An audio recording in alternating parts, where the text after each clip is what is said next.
నేటి యువత రేపటి దేశ భవిష్యత్ అని హోంమంత్రి వంగలపూడి అనిత అన్నారు. అనకాపల్లి జిల్లా పాయకరావుపేటలో ఏర్పాటు చేసిన మెగా జాబ్ మేళాను వంగలపూడి అనిత ప్రారంభించారు. రాబోయే రోజుల్లో చదువుకున్న ప్రతి ఒక్క యువతకు ఉపాధి అవకాశాలు కల్పించేందుకు కూటమి ప్రభుత్వం కృషి చేస్తుందని చెప్పారు.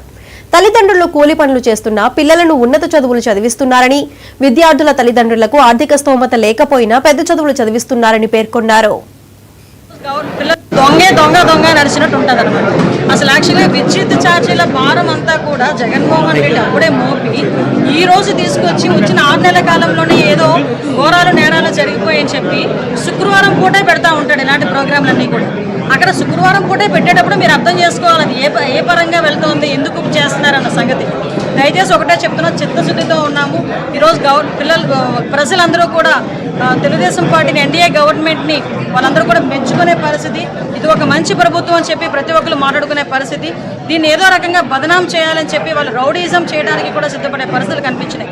నిన్న మొన్న చూశారు, మనకి అన్నమయ్య జిల్లాలోని ఒక ఎంపీడీఓని ఏదైతే ఒక ఇష్టానుసారంగా ఒక వైసీపీ లీడర్ కొడుకు, ఎంపీపీ కొడుకు ఇష్టానుసారంగా కొట్టే పరిస్థితి. అంటే వీళ్ళకి ఏంటంటే రౌడీజం చేసి బుల్డోజ్ చేసేస్తే ప్రజలందరూ కూడా నమ్ముతారు, భయపడతారు అనుకుంటున్నారు. కానీ అలాంటివి పరిస్థితులు లేవు.